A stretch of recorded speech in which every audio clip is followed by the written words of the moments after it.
ಶ್ರೀ ಸಾಯಿ ಸಚ್ಚರಿತೆ 2ನೇ ಅಧ್ಯಾಯ. ಈ ಕೃತಿಯ ಧ್ಯೇಯ ಅಸಮರ್ಥತೆ, ಬಸ್ಸಿತರ್ಕ, ಭವಿಷ್ಯವಾದಿ ಬಿರುದು, ಗುರುವಿನ ಅವಶ್ಯಕತೆ. ಮೂಲ ಮರಾಠಿ ಕೃತಿಯಲ್ಲಿ ಹಿಂದಿನ ಅಧ್ಯಾಯದಲ್ಲಿ ಲೇಖಕರು ಈ ಕಾರ್ಯವನ್ನು ಕೈಗೊಂಡ ಬಗೆ ಮತ್ತು ಯಾರು ಈ ಕೃತಿಯನ್ನು ಓದಲು ಅರ್ಹರು ಎಂಬುದನ್ನು ತಿಳಿಸುವುದಾಗಿ ಹೇಳಿ ಈಗ ಈ ಅಧ್ಯಾಯದಲ್ಲಿ ಅದನ್ನು ನಿರೂಪಿಸಿರುತ್ತಾರೆ. ಈ ಕೃತಿಯ ಧ್ಯೇಯ.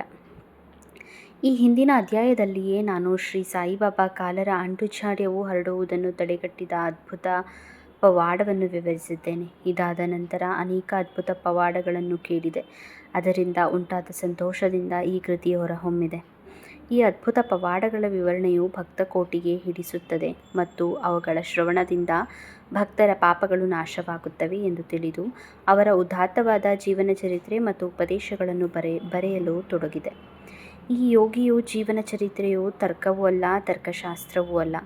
ಇದು ನಮಗೆ ನೈಜವಾದ ಆಧ್ಯಾತ್ಮಿಕ ರಾಜಮಾರ್ಗ. ಅಸಮರ್ಥತೆ. ಹೇಮಾಡ ಪಂತರು ಈ ಕಾರ್ಯವನ್ನು ಕೈಗೊಳ್ಳಲು ತಮಗೆ ಯೋಗ್ಯತೆ ಸಾಲದೆಂದು ಭಾವಿಸಿದ್ದರು. ನನಗೆ ಯಾವ ಆತ್ಮಸ್ನೇಹಿತನ ಜೀವನ ಚರಿತ್ರೆಯೂ ಗೊತ್ತಿರುವುದಿಲ್ಲ. ನನ್ನ ಜೀವನ ಚರಿತ್ರೆಯೇ ನನಗೆ ತಿಳಿಯದು. ಹೀಗಿರುವಾಗ ಒಬ್ಬ ಮಹಾಯೋಗಿಯ ಜೀವನ ಚರಿತ್ರೆ ಬರೆಯಲು ಸಾಧ್ಯವೇ? ಅವರ ಅವತಾರವನ್ನು ವಿವರಿಸಲು ಶಕ್ಯನೇ? ಮಹಾಯೋಗಿಗಳ ಜೀವನ ಚರಿತ್ರೆ ಬರೆಯಬೇಕಾದರೆ ಅವರು ಸಹ ಮಹಾಯೋಗಿಗಳ ಹಾಗೆಯೇ ಇರಬೇಕು. ಇಲ್ಲದಿದ್ದರೆ ಅವರ ಅನುಭವಗಳನ್ನು ಹೊರಗೆಡಹಲು ಹೇಗೆ ಸಾಧ್ಯವಾದೀತು?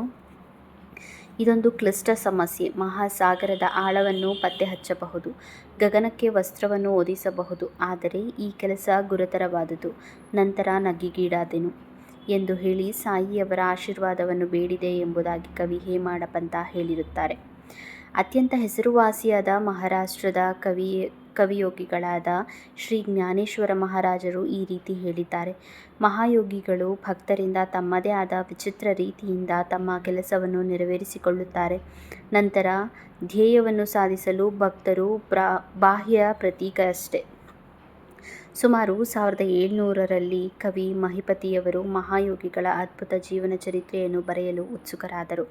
ಮಹಾಯೋಗಿಗಳು ಅವರನ್ನು ಪ್ರೇರೇಪಿಸಿ ಆ ಕಾರ್ಯವನ್ನು ಕೈಗೂಡಿಸಿಕೊಡುವಂತೆ ಇದೇ ರೀತಿ 1800ರಲ್ಲಿ ದಾಸಗಣುರವರ ಸೇವೆಯು ಸ್ವೀಕರಿಸಲ್ಪಟ್ಟಿತು.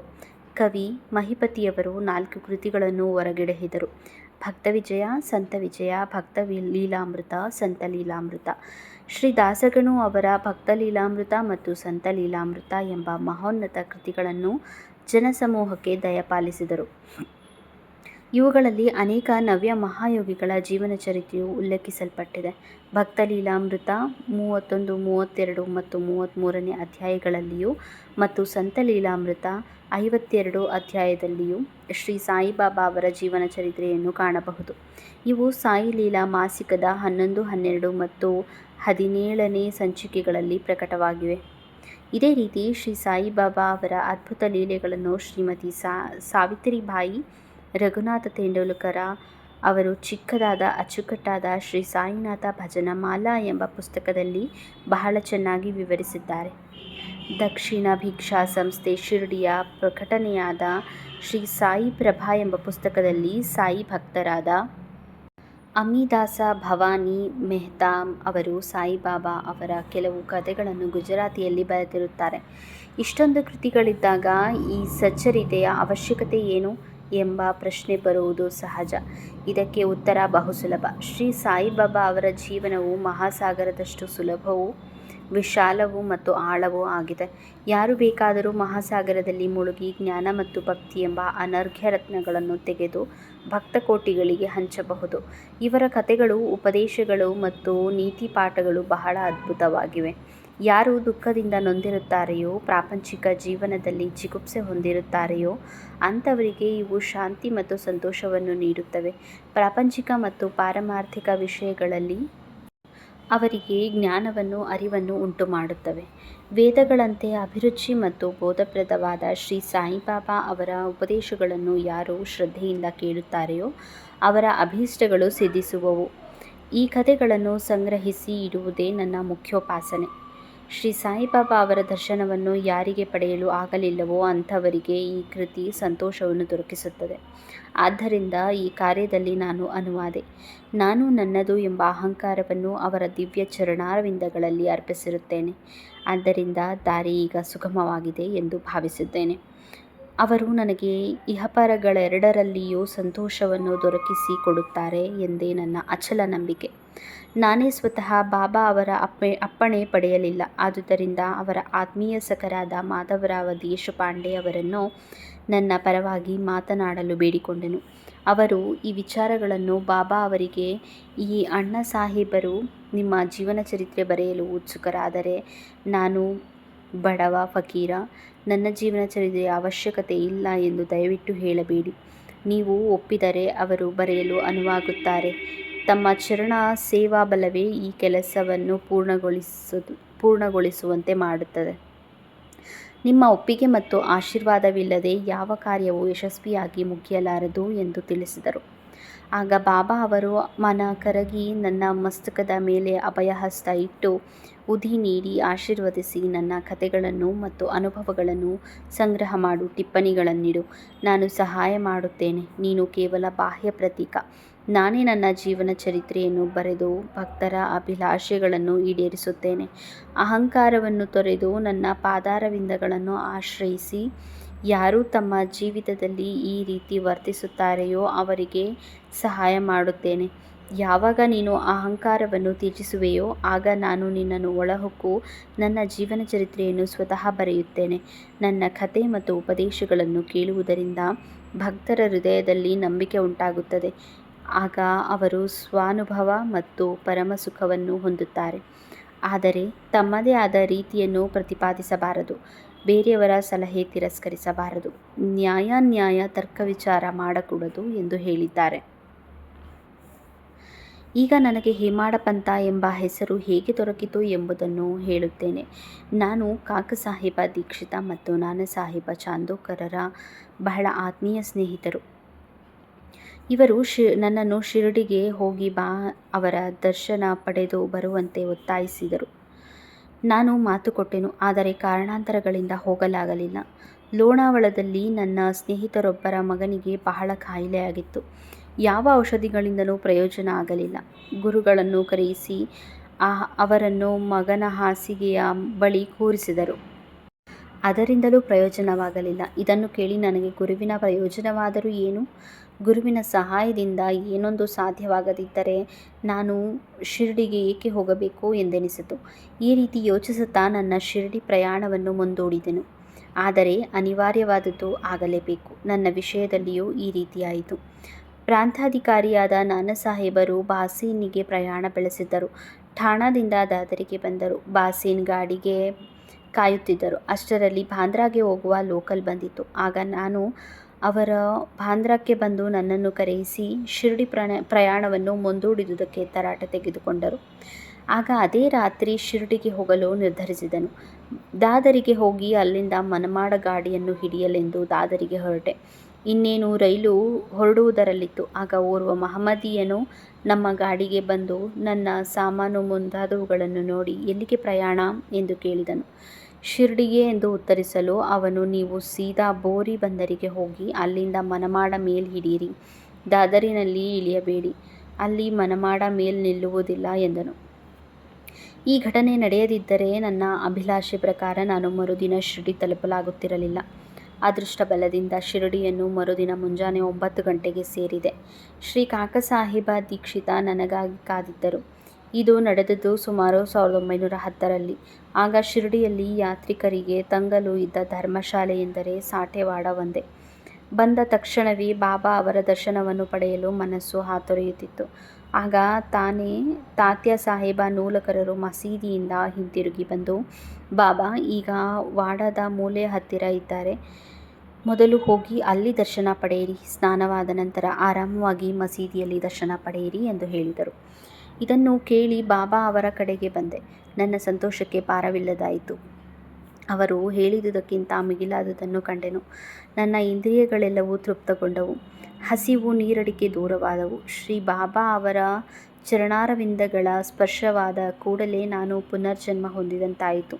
ಶ್ರೀಯವರ ದರ್ಶನ ಪಡೆಯಲು ಪ್ರೇರೇಪಿಸಿದವರನ್ನು ಸ್ಮರಿಸಿಕೊಂಡೆನು. ನಾನು ಅವರನ್ನು ನನ್ನ ನಿಜವಾದ ಬಂಧುಗಳೆಂದೇ ಭಾವಿಸಿದ್ದೇನೆ. ಅವರನ್ನು ನೆನೆದು ಮನದಲ್ಲಿ ಪ್ರಾರ್ಥಿಸುತ್ತೇನೆ. ಶ್ರೀ ಬಾಬಾ ಅವರ ದರ್ಶನದಲ್ಲಿ ಒಂದು ವಿಚಿತ್ರ ಶಕ್ತಿ ಅಡಗಿದೆ. ನನ್ನ ಅಭಿಪ್ರಾಯದಲ್ಲಿ ಅವರ ದರ್ಶನದಿಂದ ನಮ್ಮ ಭಾವನೆಗಳೆಲ್ಲವೂ ಬದಲಾಗುತ್ತವೆ. ನಮ್ಮ ಪೂರ್ವ ಕರ್ಮಗಳೆಲ್ಲ ಸವೆದು ಕ್ರಮೇಣ ಪ್ರಾಪಂಚಿಕ ವಸ್ತುಗಳ ಕಡೆಗೆ ವೀತರಾಗ ಉಂಟಾಗುತ್ತದೆ. ಮೋಹ ಕಡಿಮೆಯಾಗುತ್ತದೆ. ನಮ್ಮ ಪೂರ್ವಜನ್ಮದ ಪುಣ್ಯಗಳ ಫಲದಿಂದ ಮಾತ್ರವೇ ನಮಗೆ ಅವರ ದರ್ಶನ ಸಾಧ್ಯ. ನೀವು ಶ್ರೀ ಸಾಯಿಬಾಬಾರವರನ್ನು ನೋಡಿದರೆ ನಿಜವಾಗಿಯೂ ಪ್ರಪಂಚವೇ ಸಾಯಿಬಾಬಾರಂತೆ ಕಾಣುವುದು. ಬಿಸಿ ತರ್ಕ. ನಾನು ಶಿರಡಿಗೆ ಬಂದ ದಿನವೇ ಗುರುವಿನ ಅಗತ್ಯದ ಬಗ್ಗೆ ನನಗೆ ಬಾಳಸಾಹೇಬರಿಗೂ ಭಾಟೆಯವರಿಗೂ ದೊಡ್ಡ ಚರ್ಚೆ ನಡೆಯಿತು. ನಮ್ಮ ಸ್ವತಂತ್ರವನ್ನೇಕೆ ಬಿಡಬೇಕು? ಪರರಿಗೇಕೆ ದಾಸರಾಗಬೇಕು? ಗುರುವಿನ ಅಗತ್ಯವೇನು? ನಮ್ಮ ಕರ್ತವ್ಯವನ್ನು ನಾವು ಮಾಡಬೇಕು. ನಮ್ಮನ್ನು ನಾವು ಕಾಪಾಡಿಕೊಳ್ಳಲು ಶ್ರಮಿಸಬೇಕು. ಸುಮ್ಮನೆ ಜಾಡ್ಯತನದಿಂದ ಕುಳಿತು ನಿದ್ರೆ ಮಾಡುವುದರಿಂದ ಏನು ಪ್ರಯೋಜನ ಎಂದು ನನ್ನ ವಾದ. ವಿಧಿ ಏನು ಸಂಭವಿಸಬೇಕೋ ಅದು ಸಂಭವಿಸಿಯೇ ತೀರುತ್ತದೆ. ಅನೇಕ ಮಹಾತ್ಮರು ಸಹ ಅನುಭವಿಸಿದ್ದಾರೆ. ನಾವೊಂದು ಬಗೆದರೆ ದೈವವೊಂದು ಬಗೆಯುತ್ತದೆ. ನಿನ್ನ ಬುದ್ಧಿವಂತಿಕೆಯನ್ನು ಬದಿಗೆ ತಳ್ಳು. ನಿನ್ನ ಅಹಂಕಾರವನ್ನು ನಿನಗೆ ಸಹಾಯವಾಗಲಾರದು ಎಂದು ಭಾಟೆಯವರ ವಾದ. ಈ ರೀತಿ ಚರ್ಚೆ 1 ಗಂಟೆ ಕಾಲ ನಡೆಯಿತು. ಆದರೂ ಯಾವುದೊಂದು ನಿಲುವಿಗೂ ಬರಲಾಗಲಿಲ್ಲ. ಇದರಿಂದ ನನ್ನ ಮನಸ್ಸಿಗೆ ನೆಮ್ಮದಿ ಇರಲಿಲ್ಲ. ಅನಂತರ ನಾವು ಇತರರೊಡನೆ ಮಸೀದಿಗೆ ಹೊರಟೆವು. ಆಗ ಬಾಬಾರವರು ಕಾಕಾಸಾಹೇಬರನ್ನು ಕುರಿತು ಸಾಟೆವಾಡದಲ್ಲಿ ಏನು ನಡೆಯಿತು? ಚರ್ಚೆಯ ವಿಷಯವೇನು? ನನ್ನ ಕಡೆ ನೋಡಿ. ಈ ಹೇಮಾಡ ಪಂಥ ಏನು ಹೇಳುತ್ತಾನೆ ಎಂದು ಕೇಳಿದರು. ಈ ಮಾತುಗಳನ್ನು ಕೇಳಿ ನನಗೆ ವಿಸ್ಮಯವಾಯಿತು. ನಾವು ವಾದ ಮಾಡುತ್ತಿದ್ದ ಸಾಟೆವಾಡ ಮಸೀದಿಯಿಂದ ದೂರದಲ್ಲಿತ್ತು. ಅವರು ಸರ್ವಜ್ಞರಲ್ಲದಿದ್ದ ಪಕ್ಷದಲ್ಲಿ ಈ ವಿಚಾರವನ್ನು ಹೇಗೆ ತಿಳಿಯಲು ಸಾಧ್ಯ? ಭವಿಷ್ಯವಾದಿ ಬಿರುದು. ಶ್ರೀ ಸಾಯಿಬಾಬಾರವರು ನನ್ನನ್ನು ಹೇಮಾಡ ಪಂಥ ಎಂದು ಬೋಧಿಸುವುದೇಕೆ ಎಂಬ ಯೋಚನೆ ನನ್ನಲ್ಲಿ ಮೂಡಿತು. ಈ ಪದದ ಮೂಲ ಹೇಮಾದ್ರಿ ಪಂಥ. ಹೇಮಾದ್ರಿ ಪಂಥರವರು ಯಾದವ ಕುಲದ ದೇವಗಿರಿ ಮಹಾರಾಜರಾದ ಮಹಾದೇವ ಮತ್ತು ರಾಮದೇವ ರಾಜರಿಗೆ ಮಂತ್ರಿಯಾಗಿದ್ದರು. ವಿದ್ಯಾವಂತರು, ಸದ್ಗುಣ ಸಂಪನ್ನರೂ ಆಗಿ ಚತುರ್ವರ್ಗ ಚಿಂತಾಮಣಿ, ರಾಜ್ಯ ಪ್ರಶಸ್ತಿ ಮುಂತಾದ ಗ್ರಂಥಗಳ ಕರ್ತೃಗಳಾಗಿದ್ದರು.